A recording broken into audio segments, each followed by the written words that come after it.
지난 시간에는 우리 구원의 확신, 구원 받은 것이 어떤지에 대한 점검이 중요하다라는 말씀을 드렸고, 또 구원 점검이 끝났다면 또 우리가 구원의 확신을 어떻게 객관적으로 가져야 되는가, 여기에 대해서 말씀을 드렸거든요. 좀 여러분들이 좀 시간이 되시는 대로 저는 이것이 굉장히 중요하다 생각이 들어요. 한 번 더 여러분이 좀 들어주셨으면 좋겠다라는 생각을 가져봅니다. 자, 이렇게 해서 우리가 구원 점검을 마치고 내가 구원의 확신을 가졌다면 그 순서로 말씀을 드린 겁니다. 그 뒤에 이어지는 우리 신앙의 행위가 있습니다. 이 행위는 내가 예수를 영접한 후에 첫 번째, 맨 처음 하나님의 말씀에 순종하는 행위거든요. 이것을 우리가 보통 기독교에서 성례라고 말을 해요. 그래서 이 성례는 딱 두 가지밖에 없습니다. 엄밀히 말해서 예배는 성례가 아닙니다. 세례와 성찬, 이 두 가지를 우리 기독교의 성례라 이렇게 말을 합니다. 자, 근데 우리는 이미 세례를 다 받은 분들이에요. 그리고 세례를 받은 지 오래됐단 말이에요.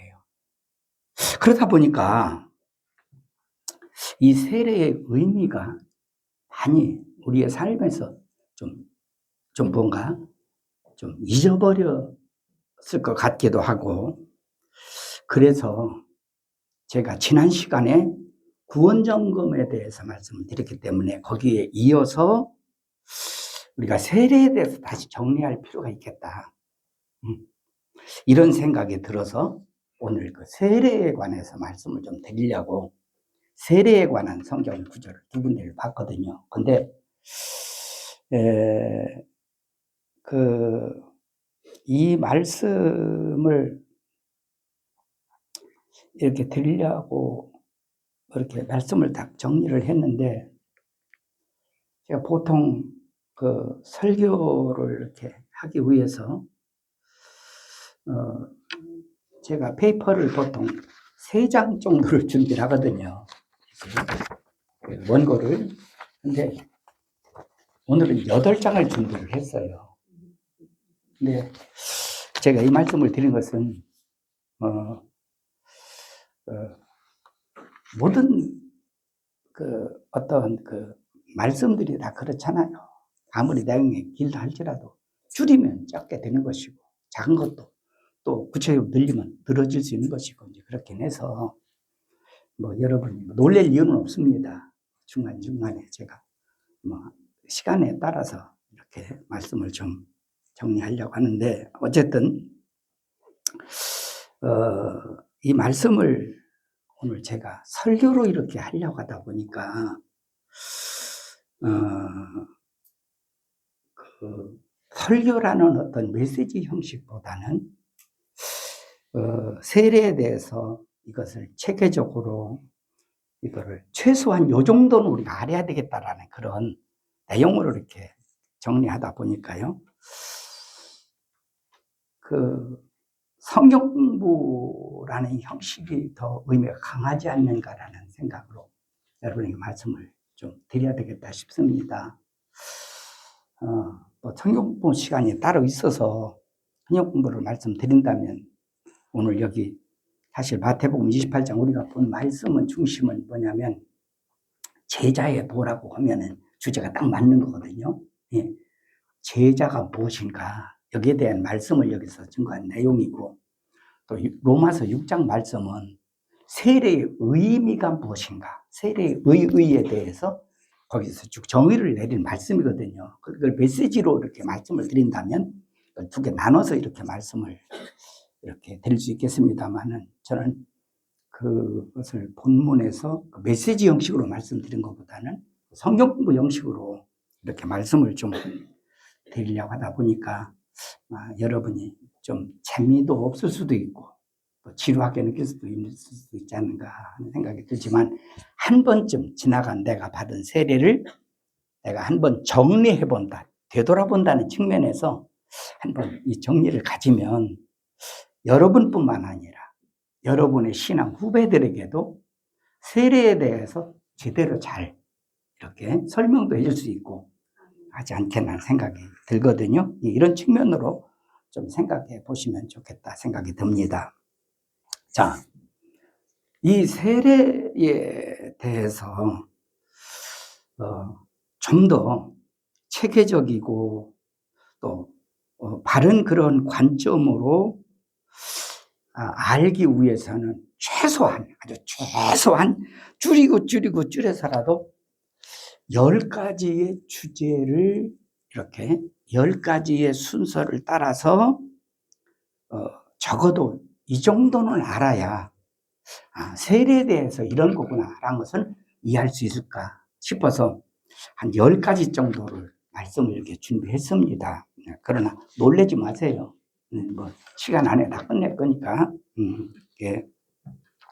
다만 자세하게 요 준비한 것도 제대로 다 시간 관계상 말씀을 드리지 못한다는 것은 이미 말씀을 드리고 시작하겠습니다. 자, 우리가 세례라고 할 때 세례보다 먼저 생각해야 되는 것이 있어요. 그것이 뭐냐면 할례라는 거라고 말입니다. 예? 예. 뭐에 대한 얘기라고요? 예, 할례 말래. 할례에 대한 얘기입니다. 예? 할례의 기원에 대해서 좀 이해를 해야 세례와 연결이 되거든요, 이게. 예, 그래서 좀 말씀을 좀 먼저 간단하게 드리겠습니다. 할례는 창세기 17장 10절 11절에 보면 하나님이 믿음의 사람 아브라함에게 맨 처음 할례를 명하는 말씀이 나와요. 그런데 왜 하나님이 아브라함에게 너 할례를 받으라고 명하시느냐? 그것은 할례는 당시에 아브라함 명하신 할례의 의도는 하나님의 백성이 되었다는 언약의 증표로 할례를 받으라라고 말하고 있어요. 예. 그래서 이 언약의 증표란 말, 언약의 할례, 언약의 증표, 언약의 할례라는 말을 좀 제가 유식한 말 하나 쓸게요. 히브리어로 브리트 밀라라는 말을 써요. 언약의 할례라 그 말이에요. 그냥 할례가 아닙니다. 그러니까 할례에는 반드시 뭐가 곁들여져야 돼요? 하나님의 언약이 깃들여지지 않은 할례가 아니다 그 말이에요.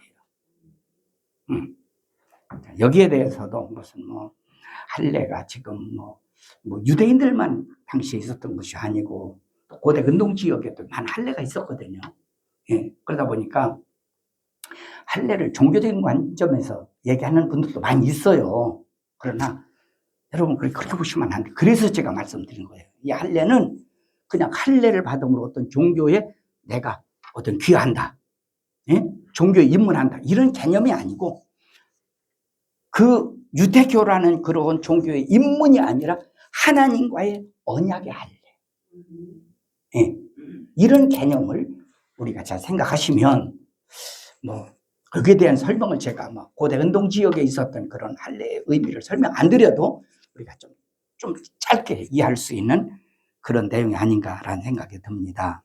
자, 그런데 우리 여기에서 무슨 질문 하나 하게 되냐면 아니 창세기 17장에 아브라함에게 명하신 그 할례가 왜 율법 할례라고 말하느냐? 율법은 누구로부터 받은 거죠? 모세로부터 받은 거, 신의 산에서. 그걸 율법이라고 하잖아요. 근데 그 이전에, 그보다 한 1000여 년 전에 아브라함으로부터 받은 것이 어떻게 이것이 율법의 할례라고 말하느냐? 그 이유는 레위기 12장에 보면 하나님이 모세에게 율법을 주실 때 그때에 그 하나님의 율법 규정으로 할례를 명하십니다. 그래서 그때로부터 율법 할례가 되었다라고 하는 것을 우리가 알 수가 있어요. 자, 그러면 구약에서는 그렇다 한다 할지라도 조금 줄여서 제가 막 말씀드리겠습니다. 신약에 와서 예수님은 이 할례에 대해서 어떻게 말씀하셨느냐. 요 말씀 드리기 전에 요 말씀 하나부터 드리고 드려야 되겠네요. 여러분, 아무리 내가 율법에 능통하다 한다 할지라도 할례를 받지 않은 사람은 율법과 아무 상관이 없어요. 하나님 말씀과 상관없습니다. 또 내가 할례를 받았다 할지라도 할례를 받았는데 하나님의 말씀을 몰라, 율법을 몰라. 그것도 할례가 아무 의미가 없습니다. 마찬가지예요. 두 개가 다 결합이 될 때에 이 할례의 가치가 있는 거예요. 그리고 할례를 받지 않은 율법은 의미가 없다니까. 그러니까는 내 율법 안에 하나님의 말씀이라는 율법 안에 들어가려면 반드시 첫 번째로 거쳐야 되는 것이 뭐라고요? 할례입니다. 할례. 근데 할례는 본인의 신앙고를 받는 게 아니거든요. 나 이제 8일이 된 어린아이가 무슨 신앙고백을 하겠어요? 부모의 신앙에 의해서 할례를 받아요. 그것도 엄마의 신앙에 의해서. 이 내용도 다 말씀드릴 수는 없고요. 하여튼 이 정도만 말씀드리고, 신약에 와서 요한복음 7장 22절에 보면 예수님이 이런 말씀을 하셔요. 모세가 너희에게 할례를 주었으니 라고 말씀하셔요. 누가 이스라엘 백성들에게 할례를 주었다고요? 모세가요. 이게 율법의 할례라 그 말이에요. 네. 또 로마서 2장 25절이나 갈라디아서 5장 3절을 보면 할례는 율법과 뗄래야 뗄 수 없는 직결되는 일이 할례다라는 의미로 할례에 대한 설명을 하고 있음을 보게 됩니다. 그런데 그동안 아브라함으로부터 시작해서 이제 모세 시대, 율법 시대, 예수님이 등장하시기까지, 아니 세례 요한이 이 땅에 오기까지, 등장하기까지 할례라는 것은 소위 하나님의 백성이 됐다는 전유물처럼 이 할례가 율법하에서 시행되어 왔거든요. 그런데 그렇게 할례를 당연히 받으면 내가 율법에 살면 하나님의 사람이고 하나님의 백성이다 이렇게 여겨오던 그런 때에 세례 요한이 갑자기 등장합니다. 어느 날 갑자기. 그러면서 세례 요한이 등장해서 뭐냐? 세례를 받아라고 외칩니다.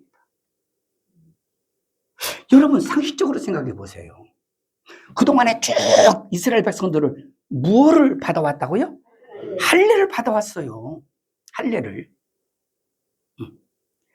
근데 갑자기 세례 요한이 등장해서 세례 요한은 할례를 받으라고 하지 않고 세례를 받으라고 한단 말이에요.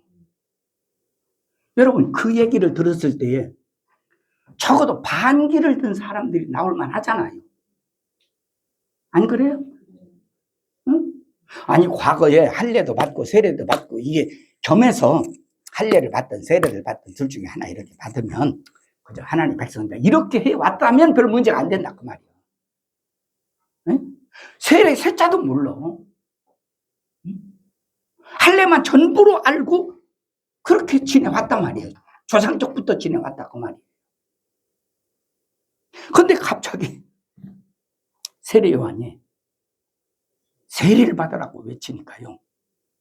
반기를 든 사람은 하나도 없이 유대인들이 구름대처럼 세례 요한에게 몰려와서 세례 요한이 증거하는 메시지도 듣고 그리고 세례를 받더라라고 말하고 있습니다. 여러분 이거 궁금하지 않으세요? 나만 궁금해요. 자, 그러면 여기서 우리가 궁금한 그런 가운데 무슨 생각이 드냐면, 그러면 세례 요한은 도대체 무슨 근거로 세례를 행했길래 사람들이 한 사람도 반기를 든 사람이 다 와 세례를 받았는가, 이런 생각을 할 수 있을 거 아니겠어요? 이걸 조금만 말씀을 드려볼게요.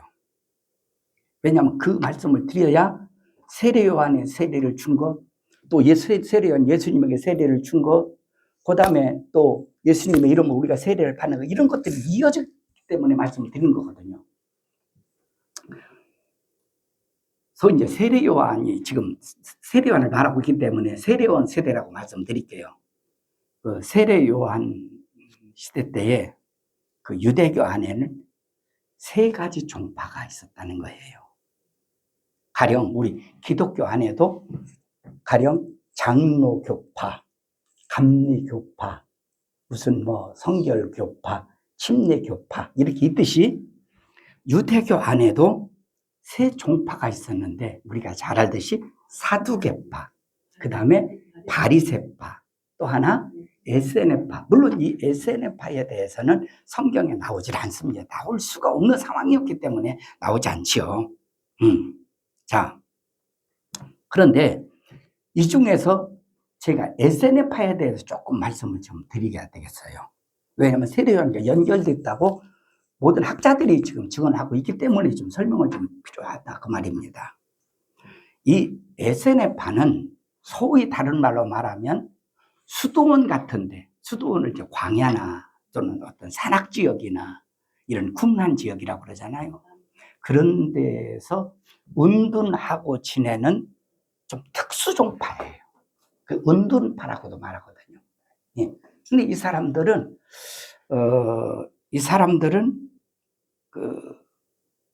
그들이 모여서 공동체 생활을 하는데요. 산속에 들어가서 뭐 수도원 생활을 한다고 그렇게 봐야 되겠죠. 예. 그 독특한 공동체 생활을 영위하는 그런 집단이다 보니까 그 속에 들어가려면 자기 재산을 다 바쳐야 돼요. 사유 재산을 인정하지 않는다, 그 말입니다. 예. 공동체 안에서 그것을 먹고 살아야 돼요. 예. 그뿐만 아니라 그들의 삶을 거의가 금식이 주식일 정도로 살았다고 그래요. 예. 금욕적인 삶을 살았다, 그 말이죠. 그 다음에 그들은 율법이라고 하는 소위 모세 오경을 그 속에서 외우는 것이 기본이에요. 다 외워야 돼요. 예. 그 속에서 생활하는, 입문하려면 그래요. 예. 그리고는 그 안에서 구약 성경, 다시 말해서 창세기부터 말라기까지 전부 다 앉아서 뭐냐면 필사를 한다. 그게 구약을, 말씀을 아주 굉장히 소중하게 여기는, 쉽게 말하면 극보수파와 같다라고 생각하시면 아마 이해가 되지 않을까 싶습니다. 그러면서 그 에세네파에도요 2종류의 파가 있었다, 그 말이에요. 극보수파라고 해서 율법, 구약 성경 중심으로 나가는 그런 하나의 종파가 있었고, 에세네파 중에서도요 또 하나는 극종말론파가 있었다, 그 말이에요. 극종말론파. 그래서 이런 2가지 성격을 지니고 있는 사람들이 에세네파였는데, 어떤 에세네파 중에 에세네파 안에 있는 2종파 중에 어떤 종파든 간에 이 에세네파라는 공동체에 가입하기 위해서는 아무나 함부로 받아주는 것은 아니었답니다. 예. 적어도 몇 년간 엄격한 수습 기간을 거쳤답니다. 그런 후에 이제 공동체에서 이 정도 사람이라면 우리 공동체에 들어올 수 있겠다라고 하는 그 가입이 허락이 떨어지면 공동체에 합류하는 의식으로 뭐를 취하면 세례를 행했답니다. 그래서 세례가 에세네파에서 시작됐다라는 것이 당시에 그 학자들의 견해로 이렇게 말을 하거든요. 근데 마태복음 3장 4절에 보면 이런 말씀이 나와요. 세례 요한은 광야에서 광야에서 낙타털옷을 입고 허리에 가죽띠를 띠고 메뚜기와 석청을 먹었더라. 이것이 보통 SNF파들이 가지고 있던 생활 모습이었답니다. 그러다 보니까 이런 성경을 근거로 해서 대부분의 학자들은 세례 요한은 아마도 SNF파의 하나의 부류에 속해 있는 사람이었을 것이다, 이렇게 많이 주장을 해요. 또 세례 요한이 요단강에서 세례를 줄 때에 사람들이 거부를 하지 않은 이유도, 당시에 바리새파나 사두개파는 그들이 어쩔 수 없이 억압에 의해서, 종교적인 억압에 의해서 백성들이 끌려다녔지만 마음에서는 정말로 누구보다도 가장 신성시 여기고요, 가장 존중하는 마음을 가졌던 것은 SNF파 사람들이었대요. 그런데 그 중에 속해 있는 세례 요한이 세례를 요구하니까 거기에 반기를 하나도 없게 되는 거죠. 이것이 일반 성서학자들이 주장하는 대부분의 견해들입니다. 그래서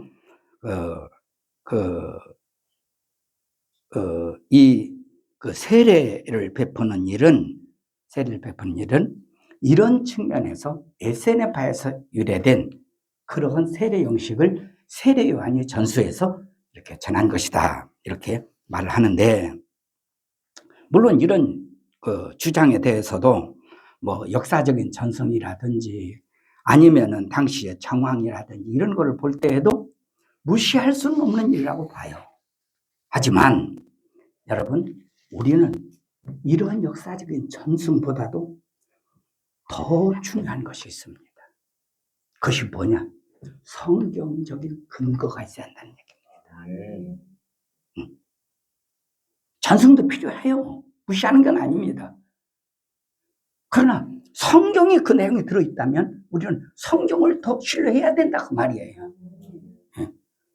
그런데 누가복음 3장 2절에 보면은 세례 요한에 대해서요, 세례 요한이 세례를 주는 장면을 뭐라고 기록하고 있냐면, 누가는 세례 요한이 빈들에 있을 때에 사가랴의 아들 요한에게 말씀이 임하였다.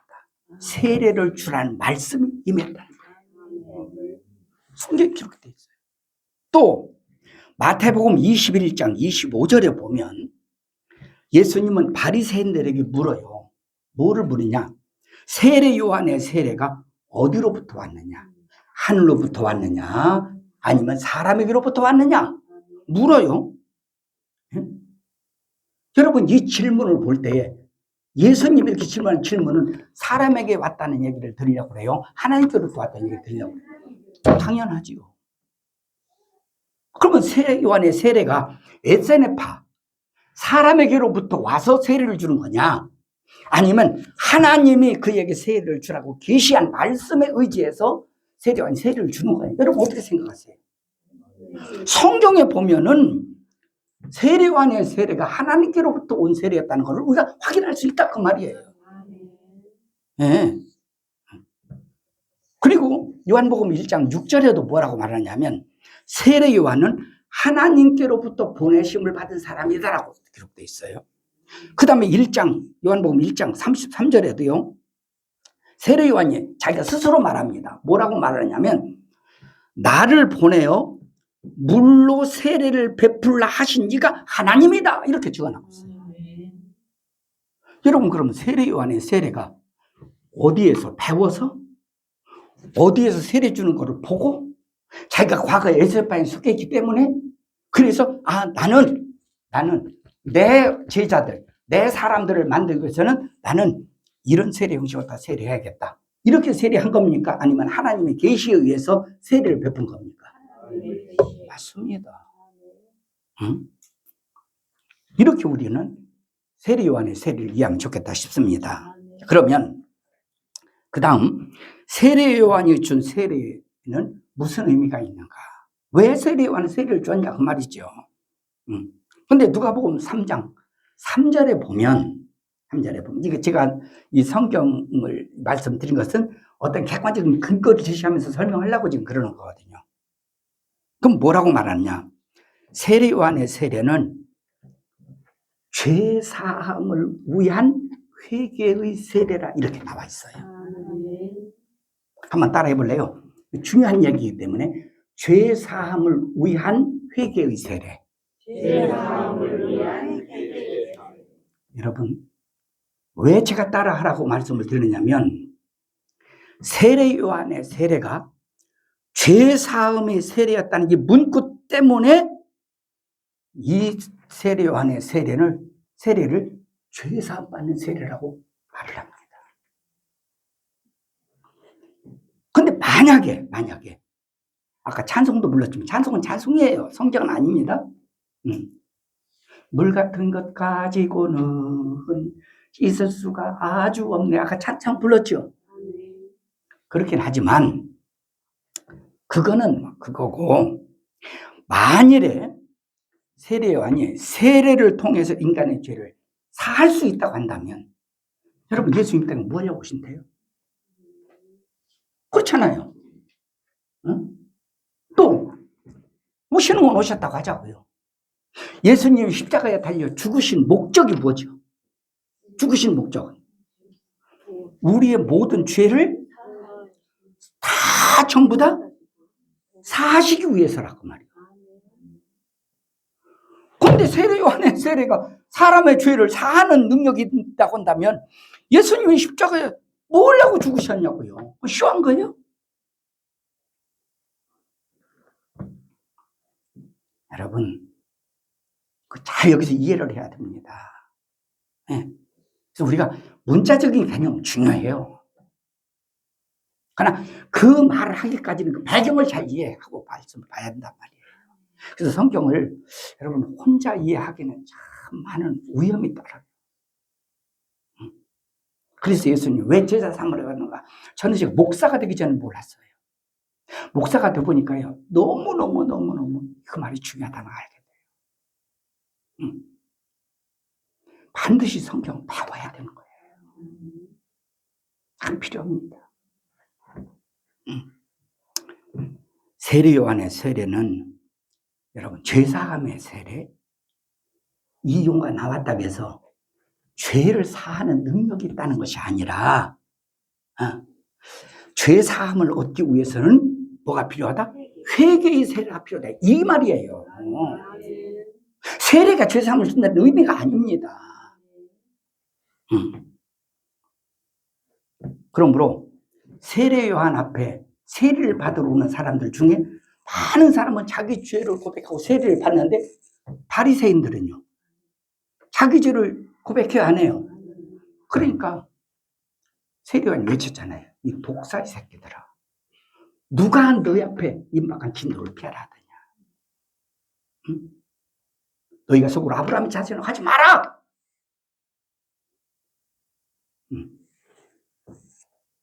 결국은 세례 요한이 회개의 세례라는 것은 쉬운 말로 말하면 멀쩡한 사람이라도요, 너 회개해야 세례 받으니까 세례 요한에게 멀쩡한 사람이라도 죄인 만드는 세례예요. 그러면 세례 요한이 죄인 만드는 세례를 베풀었다고 한다고 할 때에 왜 이 일을 행해야 되느냐 말이에요. 자, 세례 요한에게 세례를 받아서 내가 죄인이라는 고백으로 세례를 받았다면, 내가 죄인 됐다면 이 죄는 누구에게로 가야 죄산 받을 수 있죠? 예수님에게로 가야. 그래서 죄사함 받는 회개의 세례라는 말을 여러분 오해하시면 안 됩니다. 그래서 세례 요한의 세례를 소위 회개의 세례라고 한다 말씀을 드렸어요. 자, 그러면 사람들에게는 이렇게 세례를 줬는데 세례 요한에게 예수님이 세례를 받았단 말이에요. 그죠? 그러면 자, 모든 사람은 자기 죄를 다 고백하고 세례 요한과 세례를 받은 후에 예수 이름으로 세례를 받아서 예수 이후에 사람들이 살아서 예수 이름으로 성부 성자 성령 삼위 하나님 이름이죠. 이름으로 세례를 받아야 하는 것이 그러면 순서라고 그렇게 한다고 한다면, 그러면 세례는 세례 요한에게 세례요한에게 회개 세례를 받은 다음 예수 이름으로 세례를 받아야 되는가? 세례를 2번씩 거듭받아야 되는가? 이런 질문도 갖게 될 거 아니겠어요? 우리 흐름으로 본다면.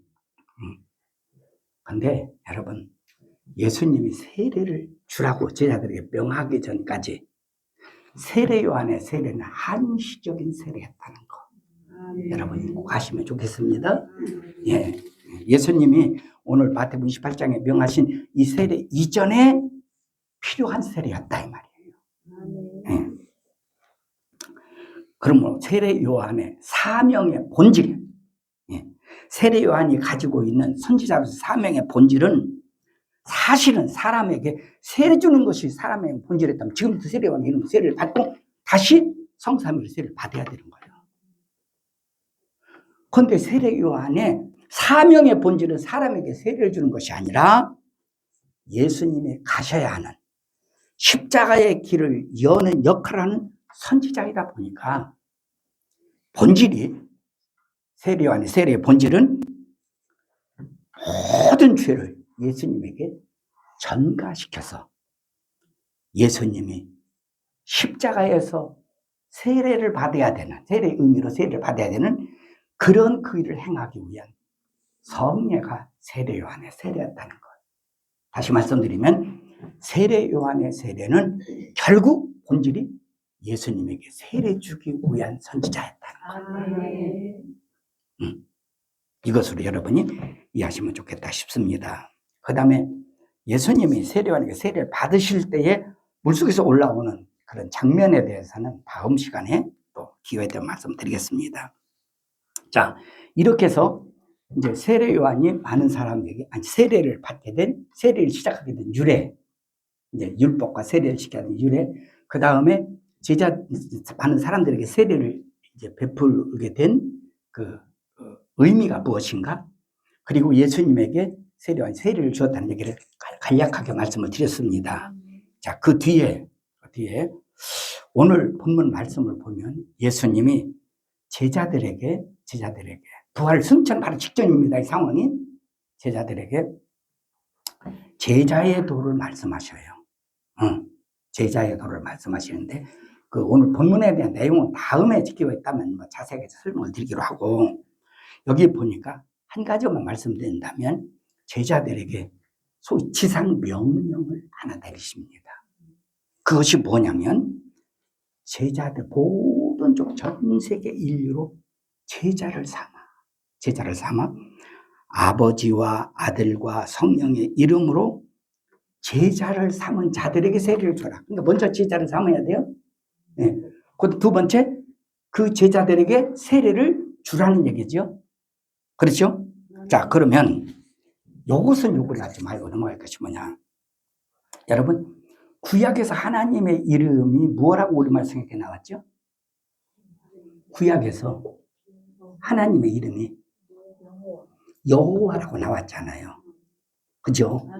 예. 근데 이 여호와를 자음 모음의 법칙을 따라서 뭐 이거를 다시 요즘에는 여호와가 아니라 야훼가 맞다. 그래서 여호와냐 야훼냐 이것 때문에 이게 이런 얘기를 하다 보면 결국은 손해 피해는 누가 보냐면 성도들이 보거든요. 왜 이런 얘기 때문에 그런지 모르겠어요.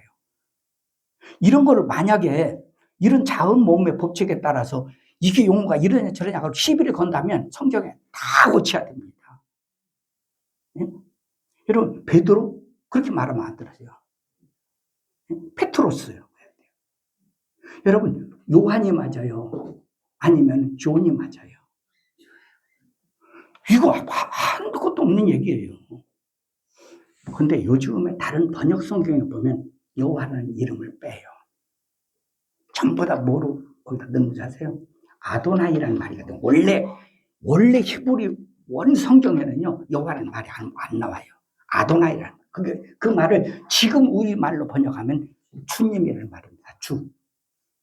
주라고 할 때, 예를 들어 종이 자기 집 주인에게도 주란 말을 써요. 그 다음에 당시에 임금에게도 주라는 말을 써요. 근데 하나님에게 주라는 말을 쓸 때에 그 말은 임금에게 쓰는 용어를 썼다 그 말이에요. 지금 번역 성경은 새로 된 번역 성경들을 보면 여호와라는 말을 빼요. 주라는 말을 씁니다. 신약에 와서 보면 여호와라는 말이 안 나와요. 구약에는 여호와가 나와요. 그러니까 기도할 때, 나 어렸을 때 어쩌지? 목사님이나 장로님들은 기도할 때 여호와 하나님 아버지. 여러분, 구약에 어디 구절을 보더라도 여호와를 아버지라고 말한 단어도 없고 절도 없고 의미도 없어요. 그런데 신약에 와서는 하나님이라고 할 때 앞에 붙이는 용어가 있어요. 주 하나님. 여러분, 주라는 말과 구약의 여호와라는 말은 동의어입니다. 동격이에요. 왜 신약에 여호와가 안 나와요? 나와요. 주란 말입니다.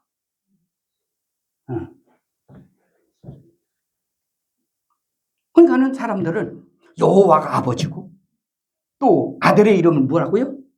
예수님이고 성령 이름은요. 어떤 사람은 또 보혜사래요. 그건 사역적인 명칭이에요. 나보고 여러분들은 뭐라고 불러요? 그거 똑같아요. 성령을 보혜사라고 부르나 나보고 목사님을 부르나 똑같아요. 근데 내 본 이름은 뭐예요? 정대현 아니에요.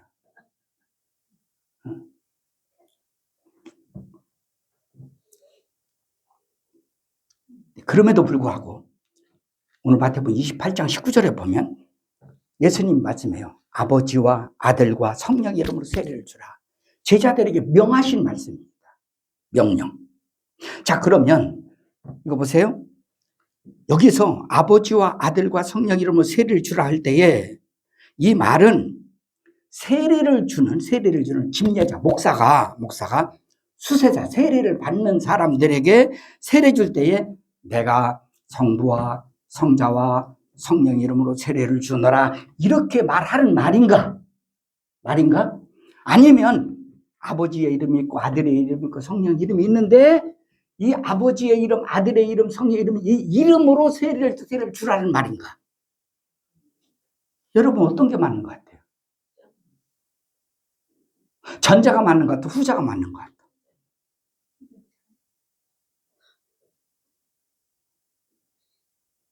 일반적으로 세례 증서를 보면 내가 아무개 씨에게 성자와 성부와 성자와 성령 이름으로 세례를 주노라 이렇게 하고 밑에 집례자 아무개 목사 이렇게 해요. 그런데 여러분 성경을 잘 보세요.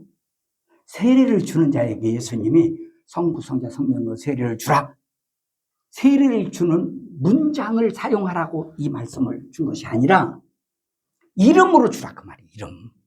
아버지의 이름이 있어요? 아들의 이름이 있어요? 성령의 이름이 있다 그 말이에요. 삼위일체 이름이 있다 그 말이에요. 이 이름으로 세례를 주란 얘기지. 다시 말씀드려요. 집례자가 수세자에게 세례를 베풀 때에 이 용어를 쓰라고 여기 문장을 준 게 아니다 그 말이에요. 이해가세요? 요것만 찾아서 확인해 봐야 돼요. 누가 요한복음 17장 11절 12절을 찾아 읽어봐요.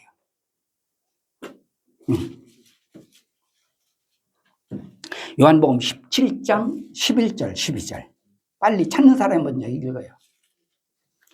나는 세상에 더 있지 아니하오나 그들은 세상에 있사옵고 나는 아버지께로 가옵나니 거룩하신 아버지여 내게 주신 아버지의 이름으로 그들을 보존하사 우리와 같이 그들도 하나가 되게 하옵소서. 내가 그들과 함께 있을 때 내게 주신 아버지의 이름으로 그들을 보존하고 지켰나이다. 예, 여기 보면 이 말씀은요 예수님이 마지막 고난당하시 전날 겟세마네 동산에서 하나님 아버지께 기도하는 기도문입니다. 예수님의 기도문이에요. 여러분 예수님의 기도문이 그게 좀 뭔가 변질이 됐을까요? 좀 이상이 있을까요? 진실할까요? 진실하지 않을까요? 당연하죠. 당연하죠. 그런데 여기 보니까 두 번씩 거듭해서 반복해서 하는 말이 뭐냐면 내게 주신 아버지의 이름이래요. 11절에도 예수님에게 주신 아버지의 이름이 있대요.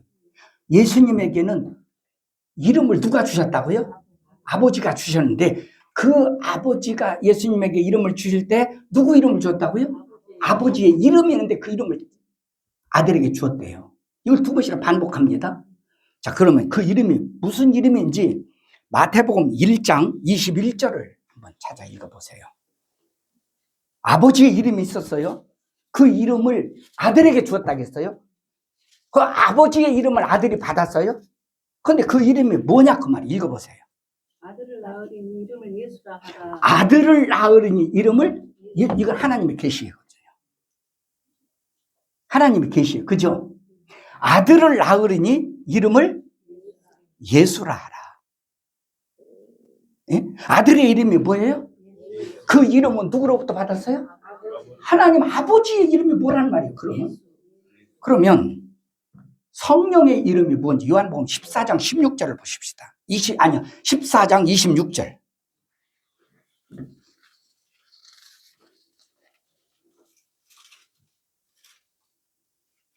빨리 찾아 읽어봐요. 그러사 곧 아버지께서 내 이름으로 보내실 성령 그가 너에게 모든 것을 가르치고 예. 내가 너희에게 말한 모든 것을 생각나게 하라. 예. 요한복음 14장, 15장, 16장은 예수님이 증거하시는 성령에 대한 소개입니다. 14, 15, 16장 성령이 어떤 분인가? 예수님이 소개해요. 예수님이. 예. 근데 그때에 예수님이 뭐라고 말씀하시냐면 보혜사 곧 아버지께서 내 이름으로 보내실 성령이래요. 누구 이름으로 성령이 오신다고요? 예수 이름으로 오신대요. 그럼 여러분 성령 이름이 뭐라는 얘기예요? 성경에서 말하고 있잖아요. 제가 다른 번역 성경, 우리말 성경에 조금 성경 번역할 때 우리가 했나 싶어 다른 번역 성경 똑같이 번역해놨어요. 심지어 가톨릭 성경도 봤어요, 제가. 거기도 차이가 없어요. 그러면 보세요. 여러분, 우리가 성부, 성자, 성령을 이렇게 하는 삼위일체 하나님이라고 불러요. 삼위일체는 세 인격이 한 하나님이시다는 얘기 아니에요. 그렇죠? 한 하나님이 세 인격을 가지고 있다 그 얘기 아니에요. 한 하나님 안에 세 인격을 가지고 있다는 거 아니에요. 예? 그래도 그 성부도 하나님이요. 성자도 하나님이요. 성령도 하나님이시죠. 그러면 성부 이름도? 성자 이름도? 성령 이름도? 아닌가요? 성경에 말하고 있잖아요. 응? 그래서 근데 고린도전서 1장 13절 15절을 보면요. 그냥 세례는 집례자의 이름으로 받는 것이 아니다라는 설명을 합니다. 그럼 누구 이름으로 세례를 받으라는 거예요? 성부, 성자, 성령 삼위일체 이름으로. 그래서 저는 모르겠어요. 세례 증서가 그렇게 나오고 다른 사람이 그렇게 세례 주건 말건 나는 좀 더 내가 세례를 줄 때는 그래. 세례를 때는 나는 내가 세례를 주는 사람들에게는 나는 성부와 성자와 성령의 이름이신 예수 그리스도 이름으로 세례를 주노라. 나는 세례 증서를 만들어서 세례를 줬어요. 모르겠어요. 나는 그렇게 생각해요.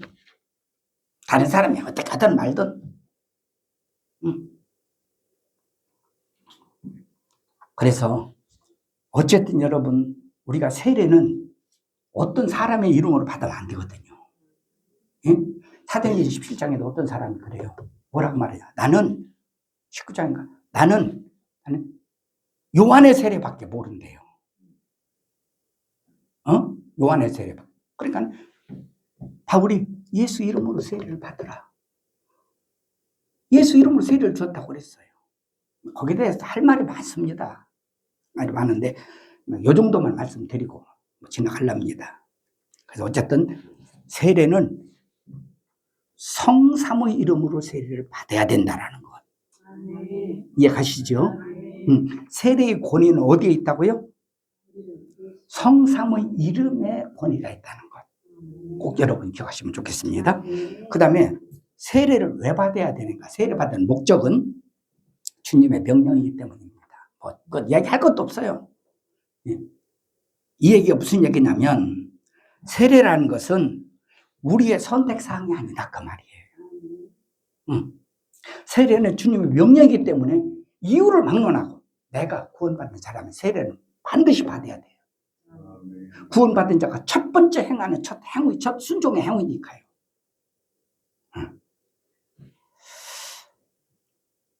그런데 세례라는 것이 여러분 이 의식을 행한 후부터는 이제 우리의 노력이나 우리의 힘이나 우리의 어떤 그런 의지로 의로워지려고 최선을 다해 살아가려고 힘쓰고 애쓰기 위해서 결단하는 것이 세례냐? 아닙니다. 그건 상관없어요. 세례받은 이후에 이런 위에서 세례받는 게 아니에요. 내가 하나님의 자녀라는 그런 그 사실 때문에 세례받는 거예요. 예수님의 십자가의 은혜를 입었다는 이유 때문에 세례를 받는 거지. 세례를 받음으로 앞으로 내가 이 세례 이후에 하나님 말씀으로 어떻게 의로워지는 삶을 살아야겠다고 위해서 세례받는 게 아니다 그 말이에요. 여러분 다른 종교는요 전부 다 쉽게 말해 자력 종교라고 말합니다. 자기가 힘쓰고 자기가 노력하고 자기가 뭔가 의를 추구해서 자기가 자기 자신이 의로워지려고 어떤 정지에 도달하려고 하는 자력 종교가 일반 종교예요. 그래서 다른 종교는 자기가 노력해서 자기가 고행하고 자기가 수양하고 자기가 어떤 득도를 함으로 말미암아서 자신을 구원한다고 생각해서 갖는 종교와 일반 다른 종교의 특징이요. 모두가 다 자력 종교입니다. 다른 종교는. 그러나 우리 여러분 기독교는요. 자력 종교가 아니라 타력 종교입니다. 타의 힘에 의해서 우리가 하나님의 사람이 되는 거예요. 예수 그리스도의 십자가의 능력에 의해서만이 하나님의 자녀가 되는 거예요. 내 노력이나 수고나 내 어떤 일을 위해서 하나님 말씀을 순종해서 여러분 내가 구원받는 게 아니란 말이에요. 마태복음 5장 20절에 보면 예수님 이런 말씀을 하셔요. 내가 너희에게 이르노니 너희 의가 서기관과 바리새인보다 더 나았지 못하면 결코 천국에 들어가지 못한다. 의가 나아야 된다. 그럼 서기관과 바리새인들은 의가 80%라면 천국에 들어가려면 우리 100% 의를 행해야 천국 가느냐? 여러분 그 말이 아니에요. 바리새인들은요 자기가 자의에 의해서 자력으로 의로워지려고 했어요. 우리는 그 의가 바리새인이나 서기관보다 더 나아야 된다는 것은 우리가 하나님의 성령의 능력으로 타력으로 이해하십니까? 네. 예수님의 십자가의 의를 힘입음으로 말미암아서 우리가 천국에 들어가는 사람이 된다 그 말입니다. 그러므로 다시 정리해서 말씀드린다면 우리의 믿음은 자신의 의지나 노력이나 힘에 의해서 얻어지는 자력 종교가 아니라 전적 예수 그리스도와 성령에 의해서 삼위일체 하나님에 의해서 우리가 하나님의 사람이 되는 타력 종교다라고 하는 것을 이해하시면 좋을 것 같습니다. 자, 그러므로 여러분 이 세례라는 것은 아까도 말씀드렸죠. 내가 세례 받음으로 내가 앞으로 어떻게 살아야지 하고 막 자기가 의로워지려고 자기가 선을 행하려고 하고 막 여러분 이러다 보면 뭐가 생기는 줄 아세요? 남을 정죄하게 돼요. 우리가 말씀대로 순종하고 사는 능력도 성령에 의해서요. 말씀을 듣고 그 말씀과 성령이 함께 나를 하나님의 사람으로 만들어 가는 거예요. 내가 막 극히 해서 되는 게 아니라 그 말이에요. 그러므로 여러분 세례가 뭐냐? 세례는 아까 로마서 1장을 봤잖아요. 다른 것 아니에요. 우리가 그리스도와 연합하는 거예요. 하나 되는 거예요. 세례가 그거예요. 그러면 그리스도와 어떻게 세례가 연합하느냐? 예를 들어서 제가 오늘 세례를 받는다고 합시다. 그러면 저 정대현의 옛사람, 지금까지 살아온 옛 정대현은 죽었다 해서 물속에 장사 지내는 거예요. 네? 그래서 물에서 올라와. 이제 정대현은 누구로만 산다고요? 예수로만. 네. 옛날에 김욱두 목사님이 우리나라 1호 깡패였다고 하더라고요. 근데 그 목사님이 예수 믿고 이제 거듭났어. 거듭나는데 그 목사님이 늘 하는 얘기가 뭐냐면 옛날에 김욱두도 죽었다. 옛날에. 예. 지금은 내 안에서 예수님으로 산다. 예. 쉽게 말해서 아무리 예수님으로 살다 하지만 화가 나잖아요. 살다 보면. 어떤 일을 볼 때 막 성질이 나서 막 싸우고 주먹 있으니까 막 주먹을 한 대 치고 싶잖아요. 예? 예. 근데 한 번은 귀찮다고 하는데 기차에 앉았는데 어떤 사람이 자꾸 김옥도 목사님한테 와서 깝죽대고 자꾸 초싹거리고 그러더라는 거예요. 예, 김옥도 목사님이 참다. 뭐라고 했냐면, 하나님, 여기 잠깐만 기다리세요. 내가 좀 손 좀 보고 올 때 잠깐만 기다려요. 그리고 그 사람은 화장실을 끌고 가서 화장실에서 반을 죽여놓고 와서, 하나님, 김옥도가 죽고 이제 다시 하나님으로 살렵니다. 그랬다는 유명한 일화가 있어요. 왜 제가 이 말씀을 드렸냐면, 세례는 나를 장사시키는 거야. 내 성질대로 살아면 안 돼. 예? 내 감정대로 살아면 안 돼. 예? 내 과거의 신분대로 살아면 안 돼. 내 과거에 뭐였는데. 하나님 앞에 그게 무슨 의미가 있어요? 하나님 앞에. 응? 지난 주에 유튜브를 봤는데 어느 유명한 차관까지 지낸 분이더라고요. 그런데 이분이 정말 잘 살았더라고. 정말 부유하고 막 차가 막 몇 대씩 있고 막 강남에 고급 아파트 이렇게 살 분이 부인을 따라서 예수를 믿게 됐어요. 근데 가만히 생각하니까 하루는 내가 이거 내가 죽으면 이제 재산 이게 뭐 하는 거냐 이게. 예.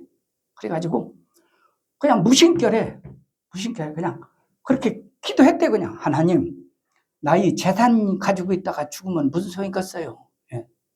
이거 하나님 위해서 이거 쓰고 싶어요. 그랬더니요, 갑자기 무슨 음성이 들려오더래요. 야, 너 어느 나라로 가라. 갑자기 그 음성이 들려오더라는 거예요. 아니, 하나님 무슨 말씀이세요? 그러니까 그 나라로 가라. 몇 번 그 소리가 들려오더래요. 본인이 들었다고 하더라고, 그 얘기를. 차관까지 지낸 분이라고 하더라고요. 그래가지고 무작정 부인하고 이제 간 거야. 그 나라를 다른 나라로 간 거야. 갔는데 거기서 뭐냐면 그 나라 갔더니 막 모기, 벌레, 막 사람이 살 수가 없고요. 그 나라는 평균 수명이 40세면 죽는 나이더래요. 그런데 어떻게 살 길이 없더래요. 그래서 뭔가 내가 잘못 들었지. 예, 내가 뭔가 실수했지. 예. 그러고 있는데, 야, 너 지금도 네가 부자냐? 지금도 네가 한국이냐? 여기 왔으면 여기 사람 아니야. 예. 막으면서 막 그런 소리가 막 마음에 나오더래요. 예. 그래서 거기서 지금 몇십 년 동안 살고 있다고. 농사를 짓는다고 하면서 막 나오더라고. 그 인간극장인가? 거기 이렇게 오부작으로 이렇게 나오는 봤거든요. 예. 그러면서 그 사람이 그러다. 나는 여기서 과거에는 내가 5개국어를 하고, 과거에는 내가 뭐 서울대를 나왔고, 과거에는 내가 뭐 사법고시 합격했고, 또 행정고시 합격했고, 그 내가 과거에 그 차관도 됐고, 막 그러면서 그 PD에게 보여줘. 지금은 다 옷 벗고 다 옷고 널린 거 하나 입고 나는 지금 내 안에 예수밖에 없어요.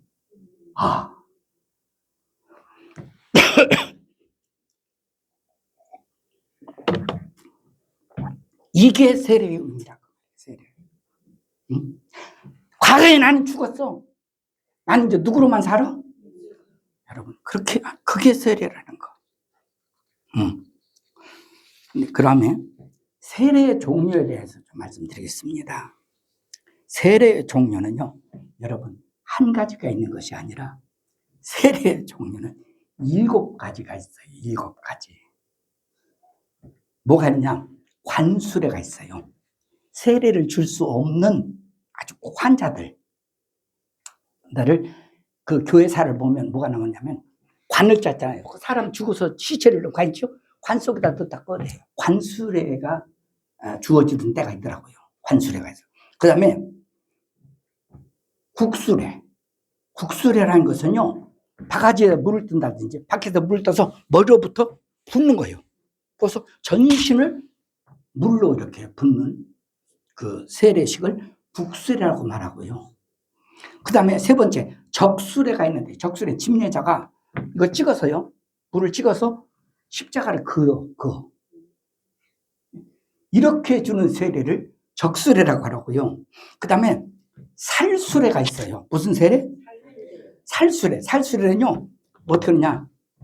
여기 찍어서, 물을 찍어서, 이렇게. 집례자가 수제에게 이렇게 뿌리는 거예요. 이게 살수레. 살수레가 있고, 그 다음에 침수레라는 건 뭐냐면, 집례자가 수세자에게 물속에 넣었다가 꺼내는 거. 이걸 침수레라고 하고요. 그 다음에 지금 우리 장로교에서 행하는 세례를 정확하게 말하면 세례가 아니라 약식 세례라는 말이 맞는 말입니다. 사실은. 그래서 이 세례가 뭐냐? 물로 씻는다는 거예요. 원래 그 가톨릭에서는요, 세례를 영세라고 하잖아요. 영세라는 말, 한문을 풀어서 영세라고 쓰거든요. 근데 한문으로 받을 영 씻을 세자를 써서 영세라고 그래요. 뭐냐? 받을 영 씻을 세, 영세입니다. 이것이. 근데 세례를 통해서 죄를 씻는다.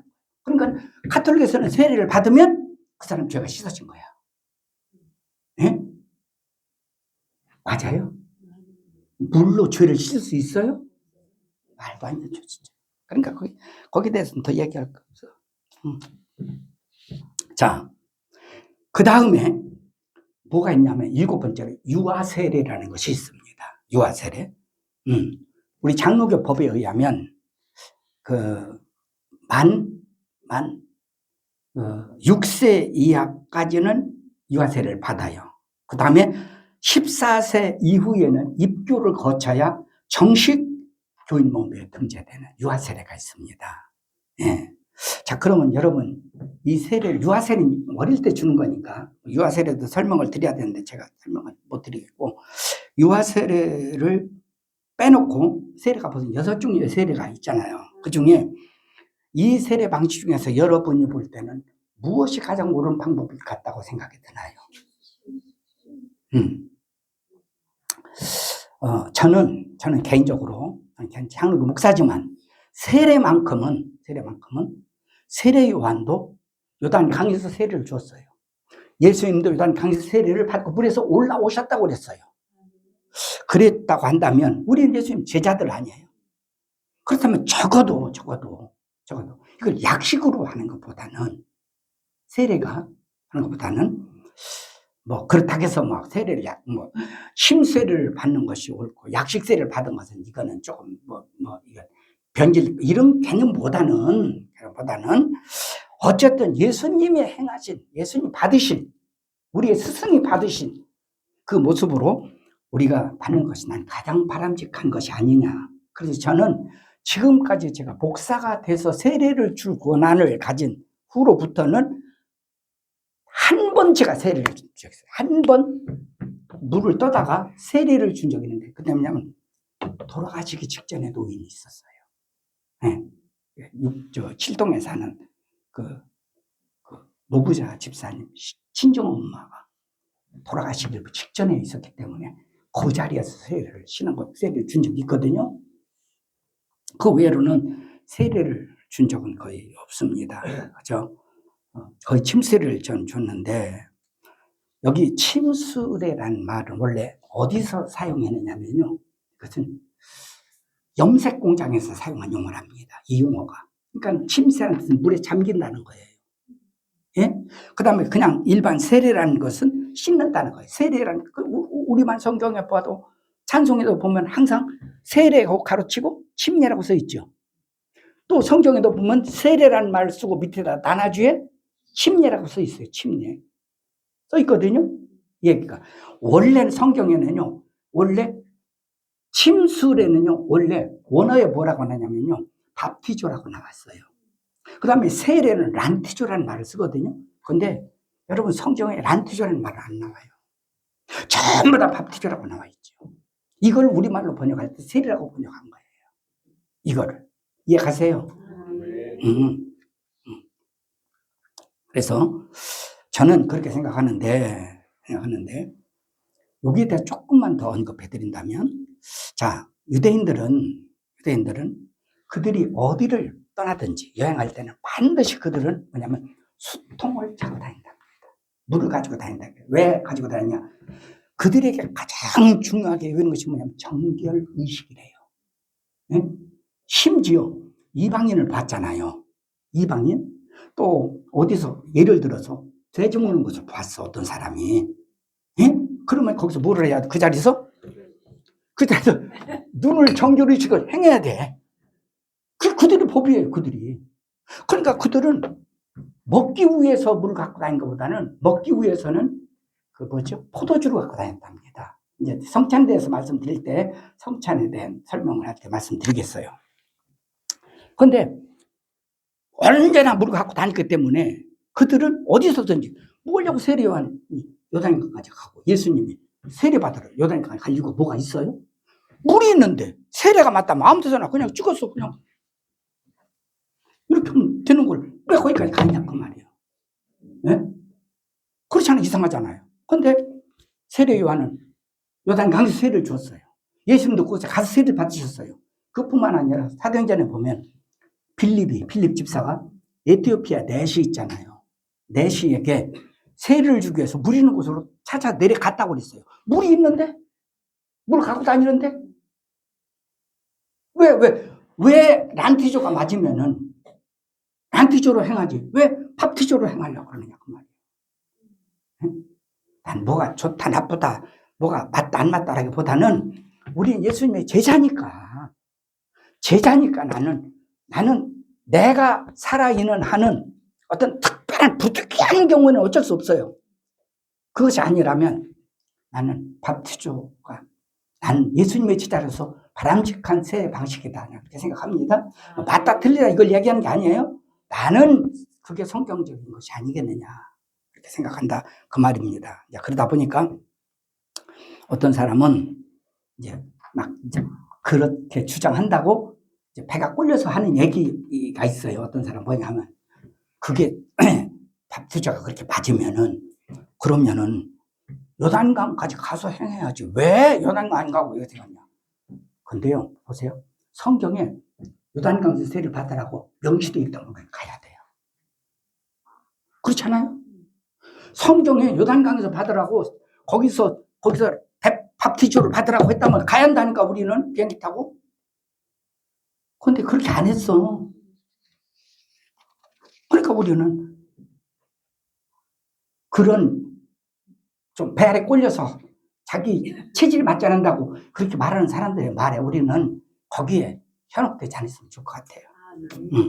그 다음에 세례는 단회적이냐 다회적이냐라는 문제예요. 왜 이 얘기를 말씀드리냐면 제가 95년도인가요? 1995년도인가 미국에 갔더니요. 미국의 침례교회를 갔었어요. 거기서는요. 세례를 몇 번씩 줍니다. 네. 그럼 세례가 단회적이냐 다회적이냐라는 문제를 이제 근거를 둘 때에 히브리서 6장 2절을 근거를 둬요. 거기 그 말씀 뭐라고 나오냐? 세례들과 안수와 죽은 자의 부활과 영원한 심판에 관한 교훈의 터를 다시 닦지 말고 완전히 나아가라. 예? 이 세례를 다시 행하지 말고 완전히 나아가라.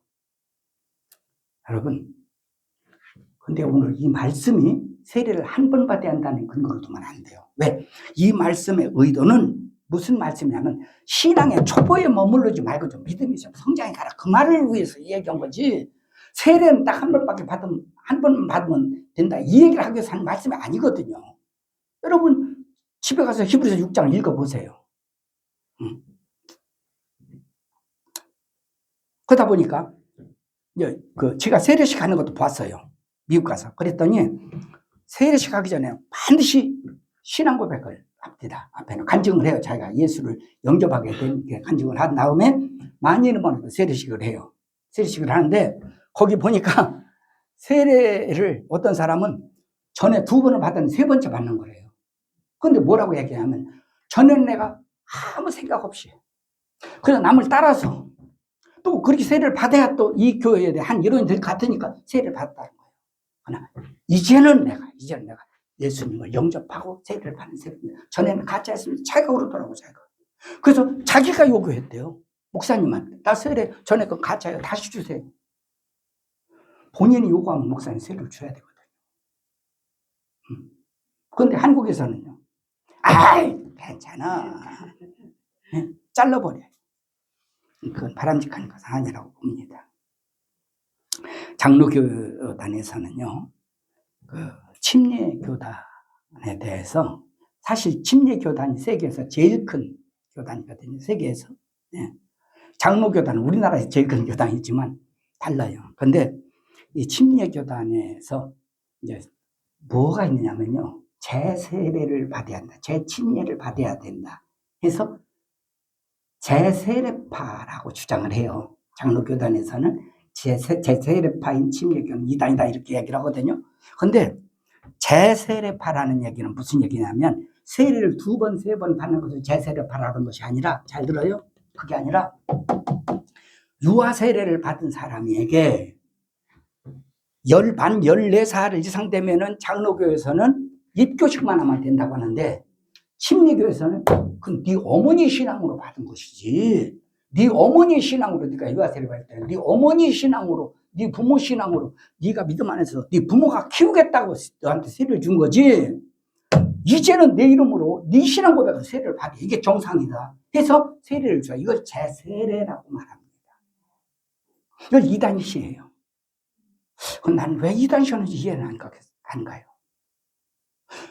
여러분, 세례 받을 때 내 신앙 고백으로 세례를 받아야 되는 거 아니에요? 여러분, 부모의 믿음으로 구원 받습니까? 네? 그럼 왜 이러느냐? 왜?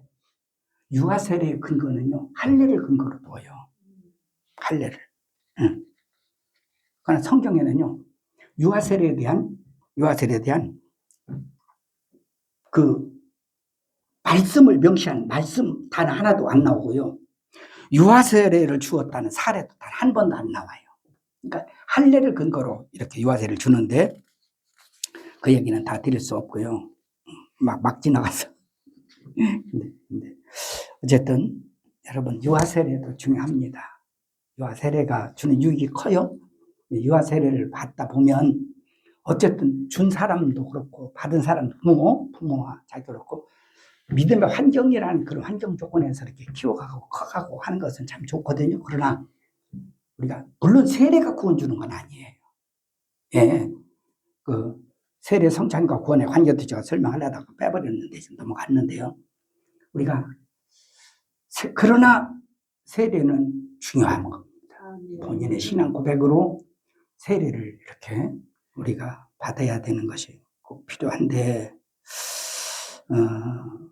그 유아세례 문제가 나와서 이제 이게 교단적으로 이거는 다룰 문제지 이것이 뭐 맞느냐 틀리냐 이걸 얘기할 수 있는 것도 아니라고 보고, 하여튼 신앙이 유익하면은 할 수 있는 것 아닐까 나는 그렇게 생각은 하는데, 그러나 어쨌든 유아세례를 받은 사람이 이렇게 말하면 또 뭐 재세례파 뭐 이렇게 이야기할 수 있을지 모르겠지만 저는 본인의 신앙 고백으로 세례 받는 것이 바람직하지 않나 그렇게 생각을 갖거든요.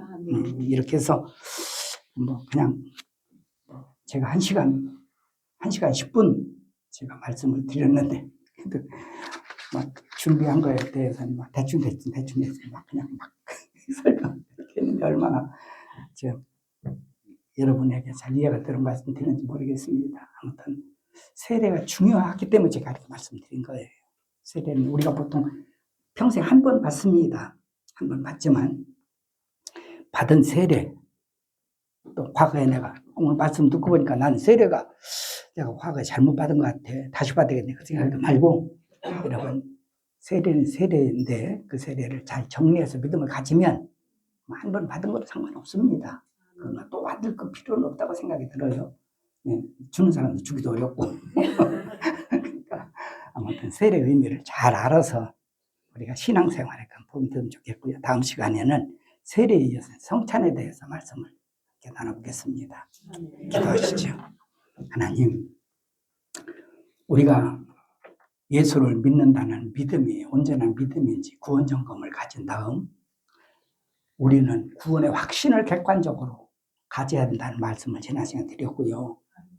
오늘은 구원받은 사람에게 반드시 하게 되는 첫 순종이 세례이기 때문에 이 세례를 우리가 받아야 된다는 말씀을 오늘 이렇게 참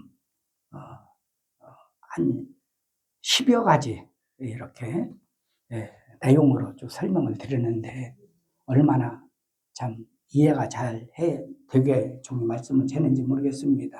하나님 그저 어떻게 전했든 간에 성도들이 이 말씀에 유익을 가져오게 하여 주시고 예수님께서 세례를 명하실 때에 그 명하신 이유는 우리에게 유익하기 때문에 꼭 필요하기 때문에 우리에게 명하신 말씀인 줄로 믿습니다. 그저 세례를 등한시하는 사람이 한 사람도 없이 다 세례의 유익을 가지고 우리가 믿음 안에서 살아가는 성도들 되게 하여 주옵소서. 지금은 우리 구주 예수 그리스도 은혜와 하나님 우리 아버지의 만극하신 사랑과 성령의 감화 감동 역사교통 위로하심이 오늘 우리 하나님 앞에 나와 영광을 돌리고 돌아가는 믿음의 권속들과 저들의 가정과 생업 위에 이제로부터 영원토록 함께 있을지어다. 아멘.